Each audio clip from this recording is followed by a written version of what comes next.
Hello, I'm Rad Gravity, and this is the ninth attempt to actually record this. So I always seem to go off track and forget what I'm saying, so I've written it down so I might seem like I'm reading off a script for a bit. And basically this is it's not really a response to something that was written, it's more of me adding my own sort of experiences to it.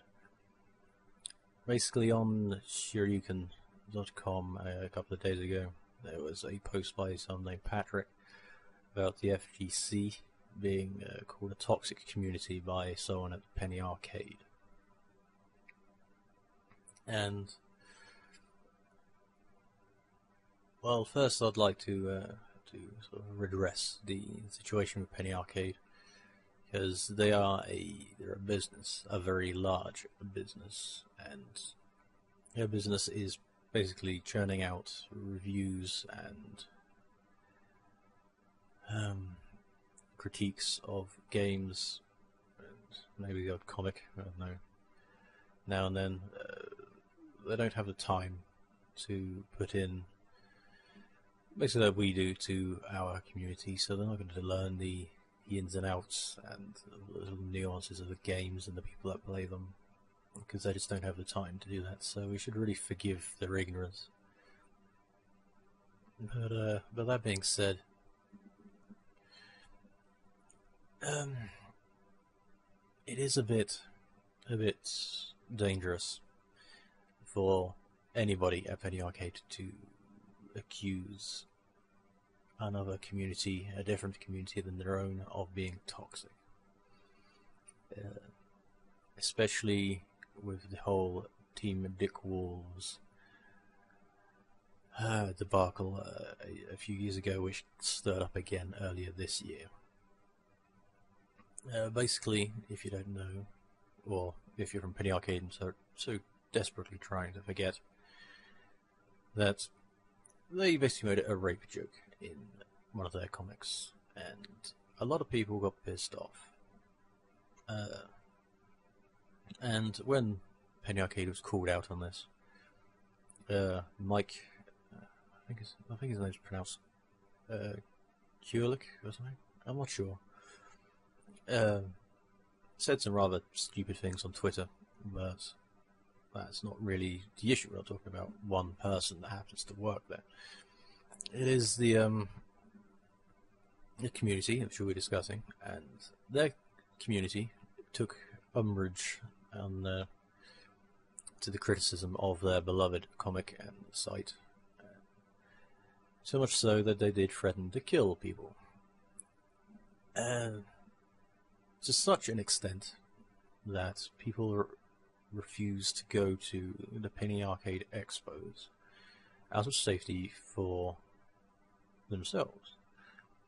Their community managed to scare professional critics, professional journalists, and even developers from going to PAX for fear of their own safety. So, people in glass houses, and all that, you shouldn't really sort of be accusing other people of being toxic over because they said some death threats to you while completely ignoring what your community did to others. But that's not really the main point of this video. This is obviously about our community, the FGC. And Patrick quoted Adam Saltzman talking about learning Street Fighter as pathologically empathetic, which is a nice phrase and very accurately described learning fighting games back in the good old golden days of arcades and playing side by side on a console, not over the internet. Because you could turn to one another and explain what you're doing on the fly, why you won, why you lost, and basically how to change that. Nowadays, though, over the internet, it is more pathologically apathetic, because nobody cares. You know, you can't talk to people easily. No one's going to take the time to write an in-depth explanation to send you a message. And I've just realised my chair is sinking. That aside, yeah, so not going to take the time to message you. The only people that will take the time to message you these days are those who want to insult you, gloat over a win, or call you a hacker, or anything that's sort of absurd. People that are so small, they feel like compunction to try and make you feel smaller. You know, there's no community as there is in person. You don't get that sense of community. I remember many years ago, back in the SNES era, when tournaments were taking place in arcades, because that was the only place they could take place. You couldn't do qualifiers over the internet like the Capcom Cup. I think that's what it's called. And I remember my first ever game on Street Fighter, the arcade machine, was against some guy who was he was on like a 7 or 8 game winning streak, and I played him. Complete fluke, I suppose, but I destroyed him, absolutely destroyed him. And even then, having never met this guy before, and basically humiliated him in public in a sort of tournament, I still pointed out that if you're E Honda, you don't just stand there and do the 1,000-hand slap like an imbecile. Although I didn't put it that way, because he probably would have punched me, but I obviously explained. I could explain to him why he lost and what he was doing wrong in just one game, and he probably wasn't thankful as such. He probably thought I was an ass, but even then, he still went away knowing what he'd done wrong. And since then, I was just obsessed. I was hooked. I loved Street Fighter, despite my brother's best efforts to make me throw a controller at him. The love endured through all that. And it was by sheer luck, though, that tournaments were taking place at the end of school holidays when we happened to be on holiday. And there was always a sense of camaraderie there, because we were all there for the same reason. You know, even though I'd never met people before, and then I'd never meet them again, it was just being in the same place. You know, just through the act of playing the same game, feeling the euphoria, the ecstasy, the crushing heartbreak, and sort of unmitigated agony of losing. You know, we were brothers, made kin by the game that we played, and it's sad to think that that's changed, and that arcades have changed. You know, there is maybe 2 near me, and they're taken up 98% by penny pusher machines and little sort of grab machines, and sort of put a Pavlovian, put a ball in, get tickets out. You know, the everybody wins type games, because God forbid if someone loses and gets upset. You know, there's no good old sort of friendly competition. You know, they're gone to the visceral days of feeling like a god when you just destroy some stranger, or feel like the world's just ended because you lost and feel like a complete tool. But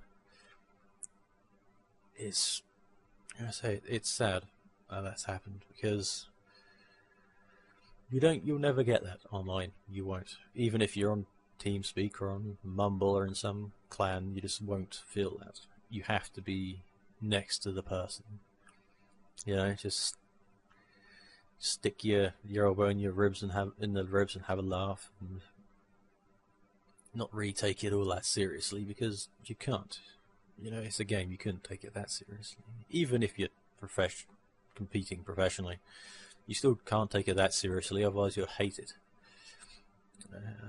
Maybe it's I'm blinded by nostalgia and just, you know, looking back fondly at the sort of the happy days when I was basically king at the arcade. I was fucking unstoppable back then, and the sort of envy of all those that fell to my Ryu. But it's sort of summed up by the Swedish House Mafia. So I was king, I had a golden throne, but the days are gone, and memories are on the wall, which is very sort of apt for how the fighting game community has sort of evolved, I suppose. You know, that as you get older, you do stupid things. You know, I fractured both my wrists, and I lost dexterity to such an extent that I couldn't compete anymore. You know, just sort of my world, my fighting competitive sort of world just came crashing down. But, you know, I still love the games through it all, and for the most part I still love the community, and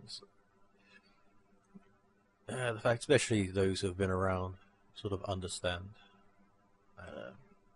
You just sort of lose the passion for competing, and you just don't have the time when you get older, unless you really focus. And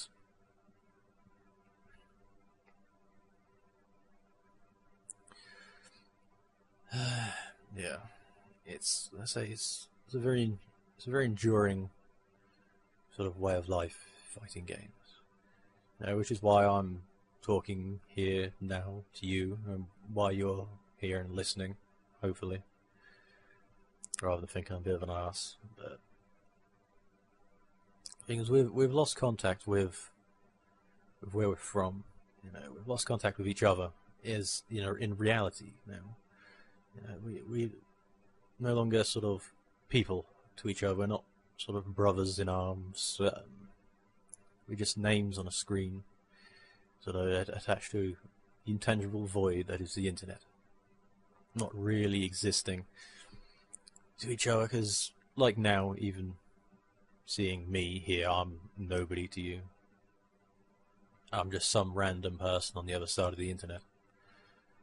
You know, we've relegated ourselves, the existence of our community, to training stages in the lab to learn. It's cold and clinical, and all in our pursuit of perfection and bettering our skills.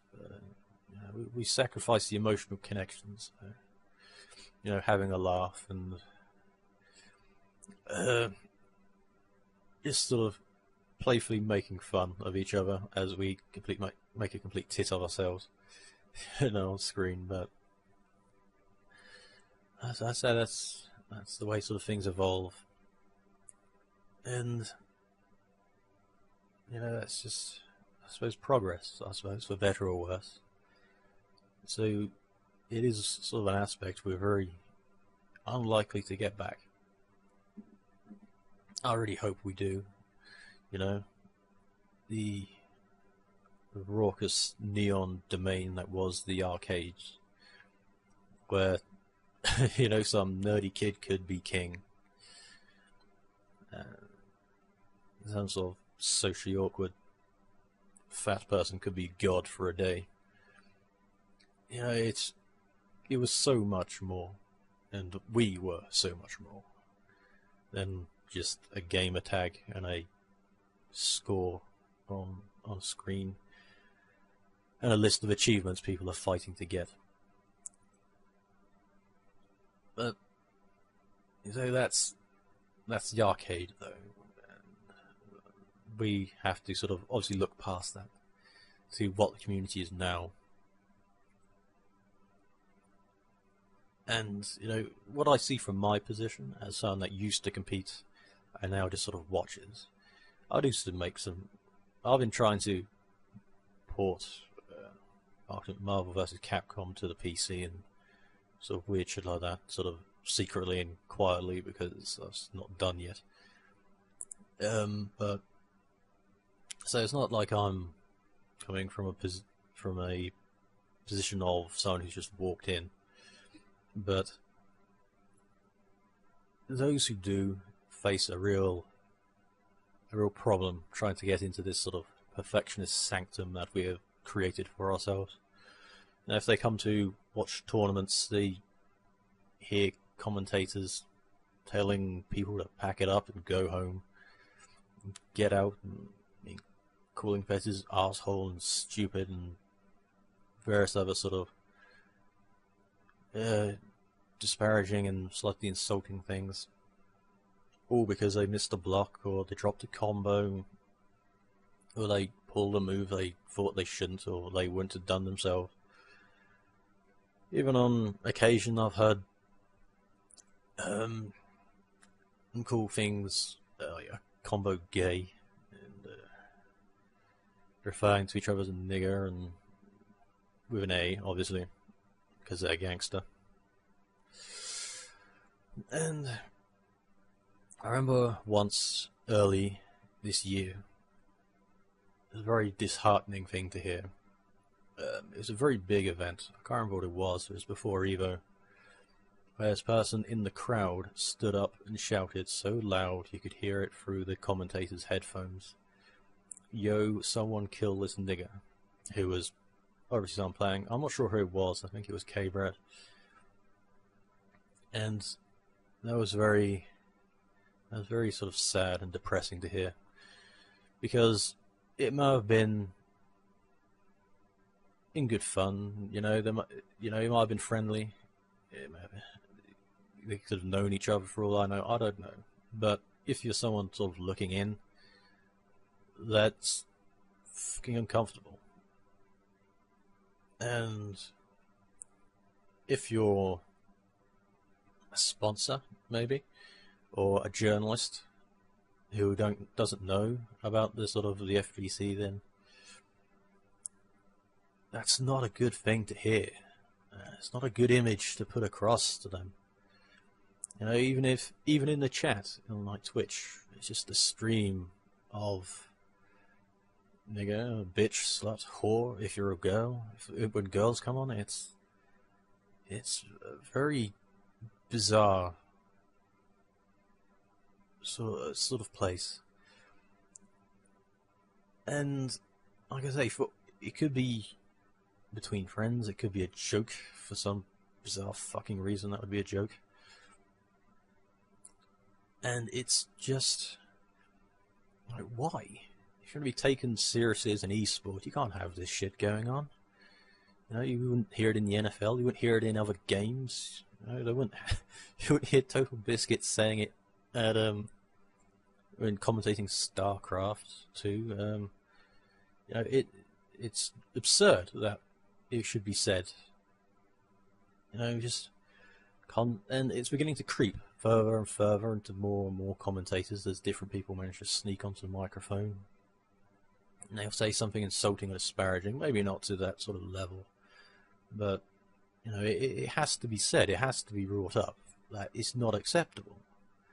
Regardless of the context, it's just not acceptable in this arena. You know, it's like people who boo boxers, you know. You think, well, why? This person is putting their career, their life on the line purely for your entertainment, and you're going to boo them? You may not be their fan, but for fuck's sake, have some respect. You know, and say if it was K-Brad, that was this person yelling at it, and Chris G and you know Chris Wong and is it Chris Wong? I don't know. It's fucking 2 a.m. I can't remember. They're putting their livelihood on the line. You know, the stress and the inevitable heartbreak of losing, and it's just all of this is for your entertainment, in our entertainment, and you know, you're sat in your room, in your spectator position, and you're going to call them a scrub or an asshole. You know, it's just, you have to show respect for the people that are there to entertain you. You know, it might be a living for them. They might do it for the money, but for fuck's sake.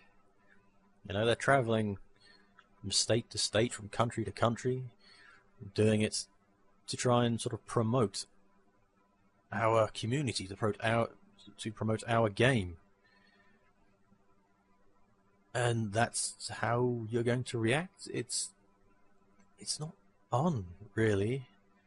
You know, maybe once they should, you know, follow the commentator and pack it up and go, if only once, to see what's left for us when they've gone. You know, what's left to replace them. Maybe they should do that at least once. Yeah. Because then maybe things will change. Maybe people will start being friendly again, rather than insulting each other, saying, look, shit happens, you lost, but this is how you could win. You know, maybe we could get back to that. I've been Rad Gravity. I'll see you in the next.